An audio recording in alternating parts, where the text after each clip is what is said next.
I've been living in Ireland for 6 years now. One thing I still need to complain, the public transport. So, if you don't have a car, from point A to B, maybe they're just next to each other, 10 kilometers away, you have to take a bus from point A to city center first, then take a bus again back to point B. Not because that's the shortest route, it's just the route that this city gives you. I'm from China.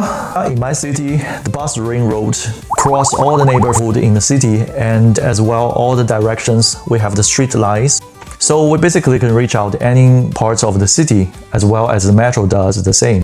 In here, it seems a dream to do that. This is the capital city of a wealthy country in Europe in 2026. In front of this camera suddenly reminds me a news I read previously. Ireland just celebrated the first metro line get permitted after 25 years trying. So now they can maybe start to build, but estimated to finish in 2034. I saw a comment says, oh, maybe my grandson's grandson can finally enjoy it.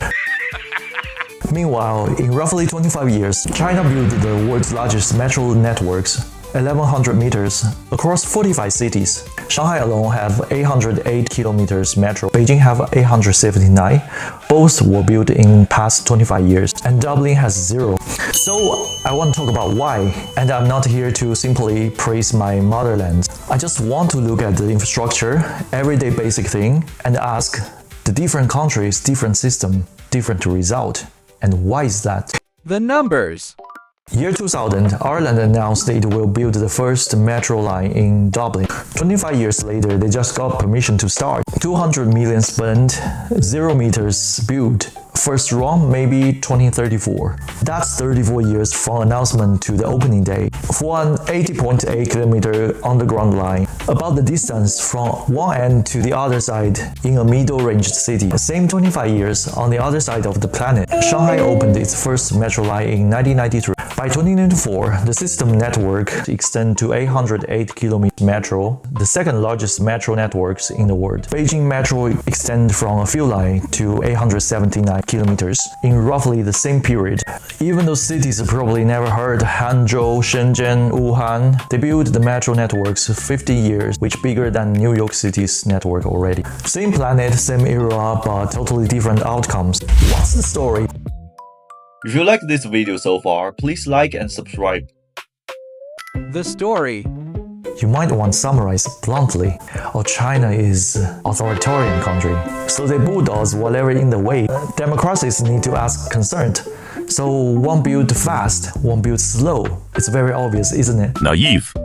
That's comforting for minutes, but what happened here cannot explain just simple as that. The Irish government wants the metro. Officially, it wanted this metro for 25 years. It has plans, it has official support, it has budget. Planning Commission approved the project in September 2025. Why is there still 0 meter of progress? Because each of these systems can be posed, appealed, reviewed, rescoped, and then the next stage get dragged down with it. Just look on what happened in the very last day before the legal deadline. 19 residents in Ranelagh fired a judicial review. 19 people once again stopped the project from starting. They said construction would be noisy, mess up their gardens, hurt their property value. You know the Euro, the government agency in charge of building the metro said this could be delayed for another 2 years. Later. That could be means hundreds of millions extra euro. So they offered to buy the houses. The government now offers 30 million to buy 10 to 50 of those red brick Victorian houses. Some worth 2.7 million each, just to make 19 people drop the case. The project director called it no-brainer. In my eyes, this system led a few people to stop a project. Again, that benefits the whole country. And this solution is a shortcut. It's not really improve any of the system. Pay the big money to clear the block so the project can moving forward. Obviously, it's a system problem and Ireland is not alone.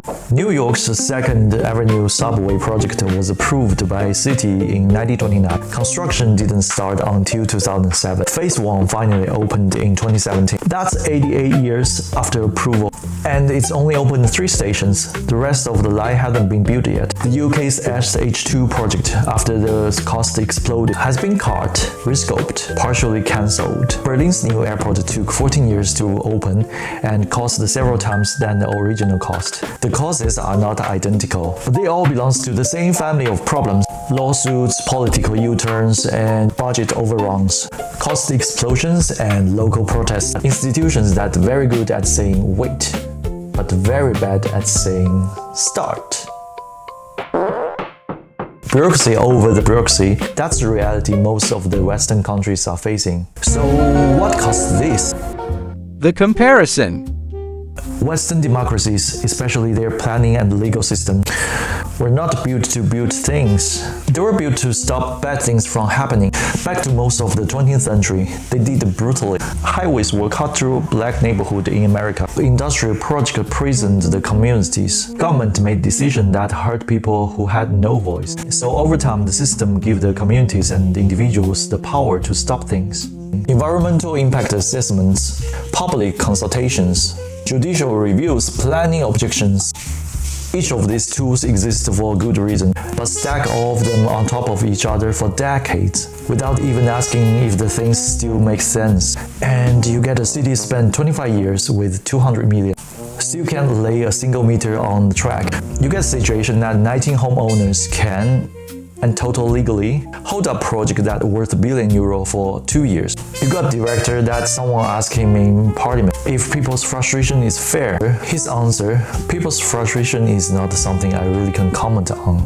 By comparison, look at how China actually did it. 2 examples. First, Huajiang Canyon Bridge, Guizhou, the poorest province which full of mountains. Until recently, getting from one valley to next one means 2 hours on the switchback mountain road drive. Generally, 2022, China starts building Huajiang Canyon Bridge. 3 years and 8 months later, September 2025, it opens. It's now the tallest bridge in the world, 625 meters above the river, twice the height of the Eiffel Tower. The entire Empire State Building would fit beneath it, with 180 meters to spare, 22,000 tons of steel, hanging in the middle of the air over a canyon. The result, 2 hours mountain drive between valleys become 2 minutes drive.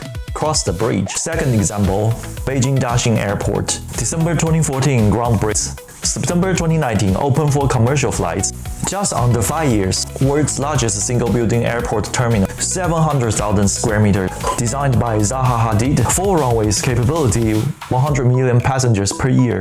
At peak construction, 40,000 works on site simultaneously, putting up an equivalent of 80-story building every single day. Underneath the terminal, 5 train stations, all on the ground, all integrated, done in the same 5 years.